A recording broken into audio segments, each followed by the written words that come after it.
कि यह जो अचलदास खिंची था ना, इसकी शादी कुंभा की बहन हुआ करते थे लाला मेवाड़ी, उन लाला मेवाड़ी के साथ की थी।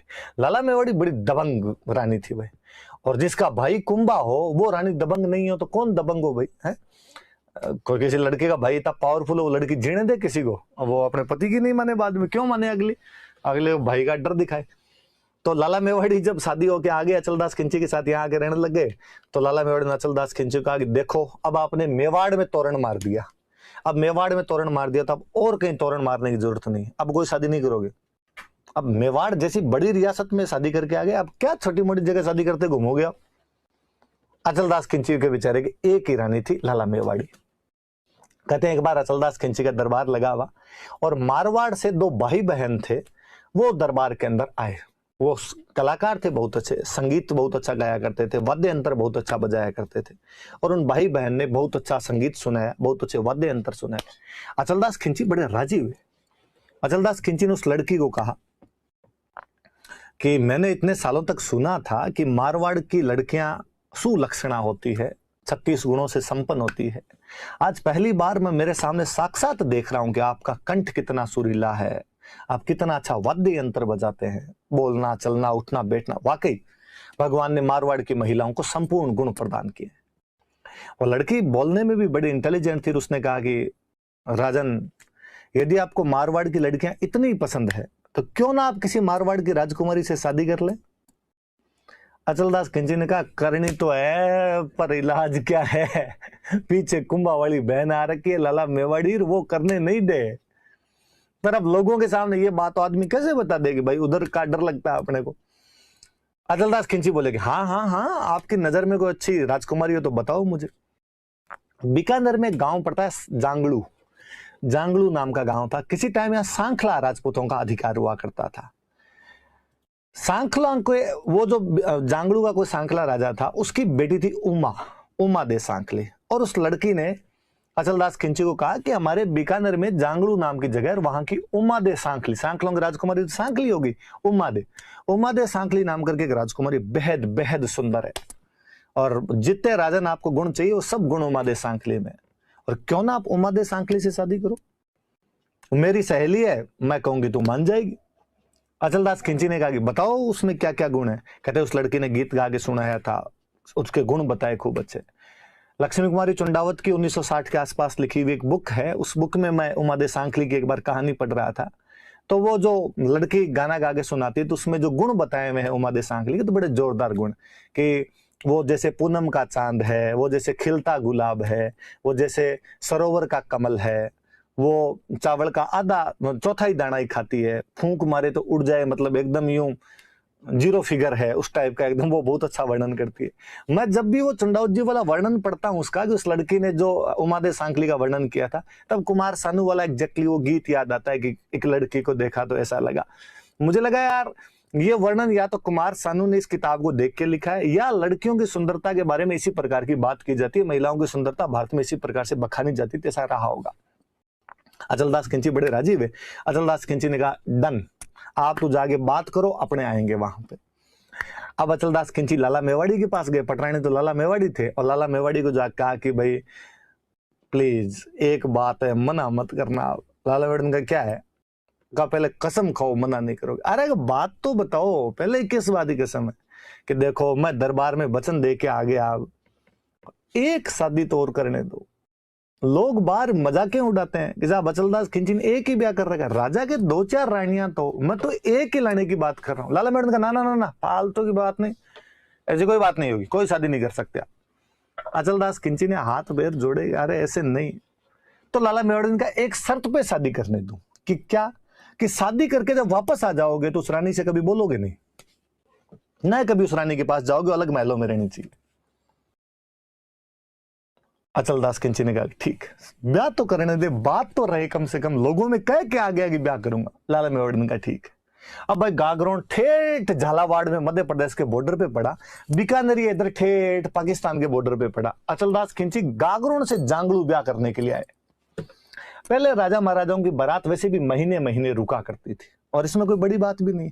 दादाजी की उम्र के लोग जो मिलेंगे उनकी भी बारातें 3-3 दिन के लिए रुक जाया करती थी। कारण भी था, दूर जाते, ऊंट घोड़ों पे जाते, पशु थक जाते, वापस जल्दी कैसे आ पाएंगे, तो 2-2 3-3 दिन वहां विश्राम करके फिर आया करते थे। राजा की बारात थी तो महीने भर रुकी, पर कहते अचलदास खिंची ने तो अपनी बारात साल भर ही रोक ली थी, क्योंकि उमादे के बारे में, उमादे सांकली के बारे में जितना उस लड़की ने सुंदरता बताई थी, उमादे सांकली उससे भी बढ़कर सुंदर थे।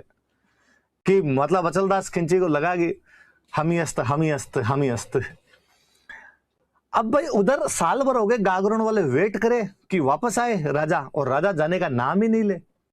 लाला मेवाड़ी उधर शासन संभाले, लाला मेवाड़ी बार बार लेटर लिख लिख के भेजे भाई आओ, पर अचलदास खिंची ने कह रखा कि उधर से कोई लेटर आए, गवर्नमेंट ऑफ गागरोन लिखा हुआ, फाड़ फाड़ के फेंक दिए जाए सारे।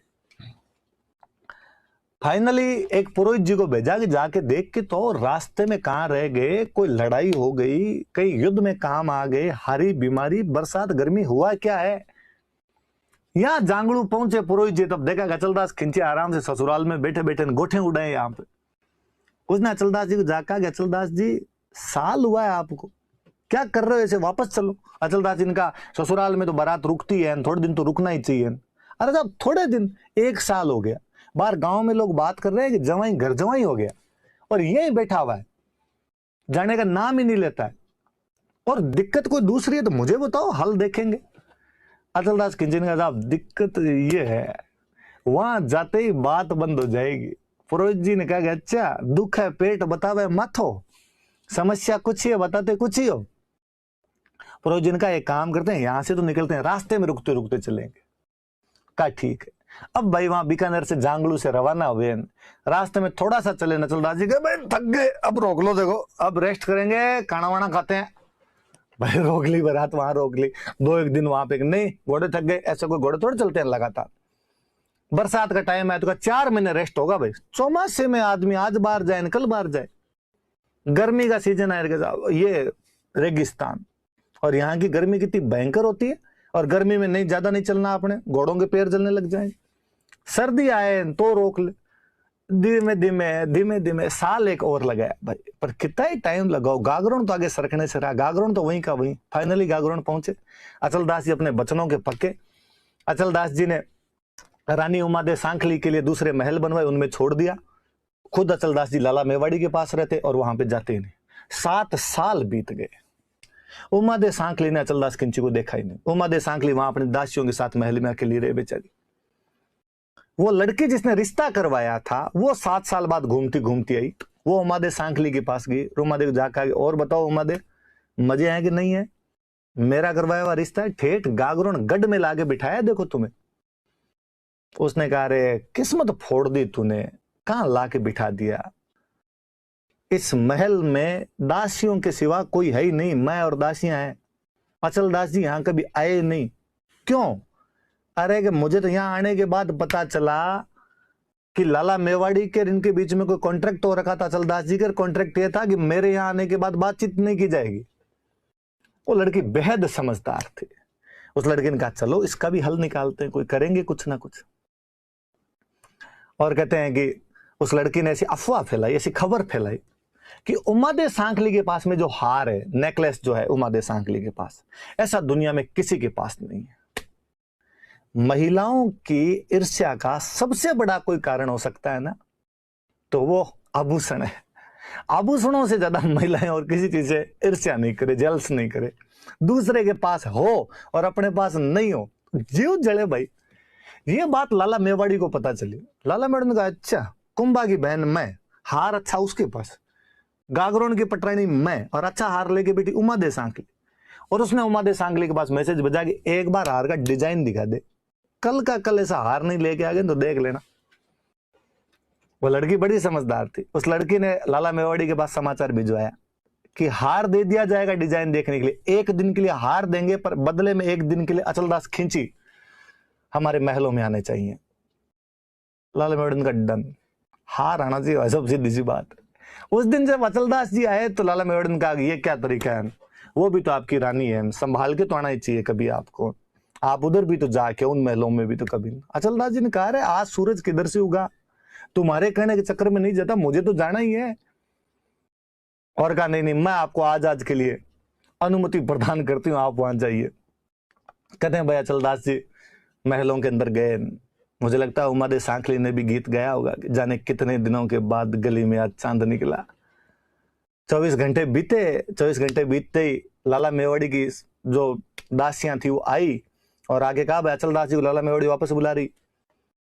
अचलदास जी जब वापस जा रहे थे तो वो लड़की बाहर ही बैठी थी। उस लड़की ने कहा कि पोहर बही पगड़ो हुओ बिछड़न रही है बार, लै सखी थारो बालमोन उरदय मारो हार।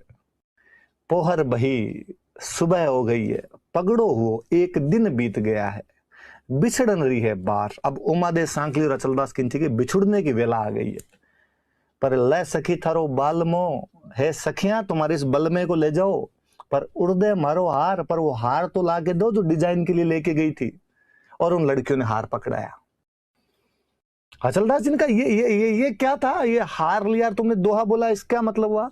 और उस लड़की ने हार को लहराते हुए कहा कि साहब इस हार के बदले में 24 घंटे के लिए खरीदा था। गागरोन के राजा की कीमत एक हार है। एक हार की डिजाइन दिखाकर गागरोन के राजा को 24 घंटे के लिए खरीदा जा सकता है। अचलदास खिंचे हुए यहां लगी जाके, अरे यार ऐसे कैसे किया जा सकता है। अचलदास जी वापस गए और उन्होंने जाके लाला मेवाड़ी कहा कि लाला मेवाड़ी, आपने जितना कहा था मैंने हमेशा किया, पर आप मेरी बिक्री कैसे कर सकते हो, मेरा मोल कैसे लगा सकते हो? अब मैं आपके पास एक दिन भी नहीं रुकूंगा। आपने कॉन्ट्रैक्ट तोड़ा है, आपके कहे अनुसार मैं 7 साल तक उन महलों में नहीं गया था, आपके कहने के बाद गया था, पर ऐसा काम किया आप, इस प्रकार भेजा मुझे वहां पर, और अब मैं यहां पर एक दिन भी नहीं रुकूंगा। लाला मेवाड़ी ने खूब रोकने की कोशिश की, लेकिन अचलदास जी नहीं रुके। उसके बाद अचलदास जी वहां उमा दे के पास में ही चले गए थे।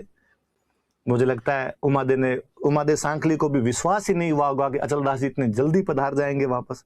उसने पूछा होगा कि अरे इतनी जल्दी कैसे आ गए? अचलदास जी एक बार फिर बोले होंगे कि तेरे लिए मैं सिग्नल तोड़ ताड़ के। तो अचलदास खिंची बड़ा गजब राजा हुआ है। चुंडाव जी वाली कहानी मुझे अक्सर याद आती है। तो अचलदास जी की 2 रानियां थी, एक लाला मेवाड़ी हुआ करती थी और एक आपकी उमा दे सांखली।